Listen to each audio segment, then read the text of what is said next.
Hey, this is Shane Dahl of Shaping Concepts and ShaneDahlFitness.com. And today, the topic I want to talk to you about, this is a really cool topic. It's one of my favorite subjects. I don't know if you can see it, let me back up. Whether or not you're a fat burner or a sugar burner when it comes to exercise, okay? And this is something that I love this because there's a lot of misconception, there's a lot of myth with this. I need to preface this by saying, look, I'm not saying that a particular type of exercise is bad. All exercise is beneficial. I want you to understand how different types of exercise and different intensities of exercise can affect hormonal balances and can affect what's going on in your body as far as how it uses fuel, okay? Best place to start with this is understand this. There's only two things that your body can use for fuel. Sorry about this is my representation of a gas can, which is pretty poor, but carbohydrate, okay, so sugar. All carbohydrates get broken down into glucose, sugar. Your body can use sugar, or it can use fat. So some of these are a little more knowledgeable in this. They're going to call me out and say, yeah, what about ketone bodies? Okay, yeah, you can use ketone bodies as well for energy, but that, in essence, because it's getting broken down from fats, we can lump this together. So I want to simplify. Fat and carbs. So we can use either one, okay, for fuel. We get into exercise, depending on the intensity of exercise and the nature of it, we have energy demand. We can use either one, okay? Understand, when we're doing what's called aerobic exercise, so this is more of a moderate intensity. You could gauge aerobic exercise, whether you're doing weight training or you're walking, you're running, whatever it is. People think, well, aerobic's not weight training. Yes, it is, if it's done at a lower intensity. Aerobic is basically classified as if you're doing aerobic activity, you could carry on a conversation, your heart rate is up, between 50 to 70% max heart rate. You're not doing so strenuous an activity that you're not able to catch your breath. You're able to meet oxygen demand. Aerobic just means you're meeting oxygen demand, okay? There again, doesn't mean this exercise is not beneficial. It is. But when you're doing aerobic exercise, the energy demand, what do you need for energy? Your body can actually use carbohydrates or fats. That's a good thing, right? People say, well, yeah, that's great. I did 60 minutes of walking and 60 minutes of cardio.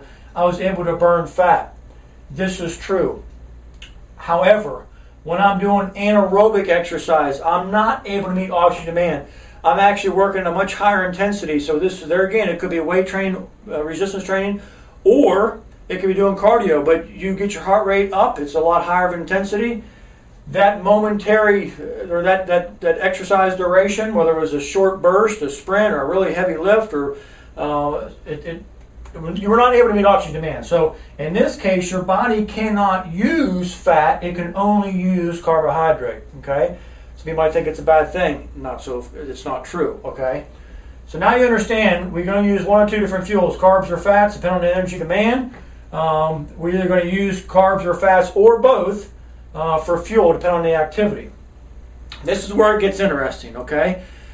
I don't want you to put so much emphasis on the amount of calories or the amount of fat that you were able to burn during the workout.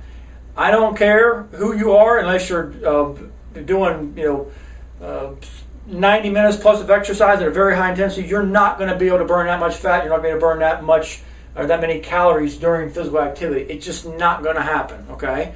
So I don't get too hung up on somebody who says, well, I did, so, 6.5 on a treadmill and I burned 500 calories. I don't get excited. It's not about the calories, how many calories you burn. It's what do you burn post-exercise, okay? Here's the kicker. Whatever you burn, primarily during the workout, you're going to burn the opposite of that during the next 24 to 48 hours. Let me say that again. Whatever you burn primarily for fuel during the workout, you're going to burn the opposite of that predominantly over the next 24 to 48 hours, okay? This is where this becomes interesting. If I did an aerobic workout, I did a 60-minute, nice long treadmill workout, sweating, I burned a lot of calories, I was using fat and carbohydrates. But for the next 24 to 48 hours, what am I going to use? I was able to use predominantly fat, okay? I'm going to use the opposite, so I'm going to be burning sugar. At that point on, the next 24 to 48 hours, I'm going to burn sugar. What do you think I'm going to crave? I'm going to crave sugar. This is a common thing that I see happen a lot of time with different instructors are teaching a lot of classes a day, that are high demanding, that you're using a lot of sugar, you crave a lot of sugar, you burn a lot of sugar. It's a lot of times you'll say, well, how could so-and-so be doing so much exercise, but yet they don't lose weight? How, you might know people that run a lot and still carry a little bit of a belly. You're like, how can that be?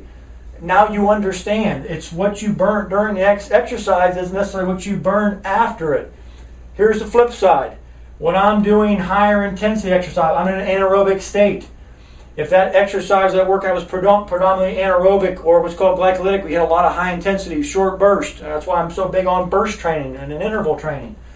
When you do that, the next 24 to 48 hours, I use predominantly, remember, I can only use carbohydrate during this workout. There's no oxygen, I don't have enough oxygen present, so I can't use fat. You have to have oxygen present to use fat. So for the next 24 to 48 hours, I'm going to be able to burn predominantly fat. I put myself in a position, all things being equal, if my caloric balances are right, my nutrient intakes are right, I can put myself in a position to use fats for fuel. Okay. Now here's the thing, from a weight loss standpoint, I know a lot of this is people are, it's related to the weight loss. The first order of business in weight loss is to fix the insulin and the leptin hormone imbalances and the down regulation that we got there. So we need to focus on that through dietary changes. All this stuff is good conversation, but the dietary is so important. Okay. The second order of business from a fat loss standpoint is that we want to begin to increase the hormones that can facilitate fat loss and fat burning. Things like growth hormone and adrenaline. How do we do that?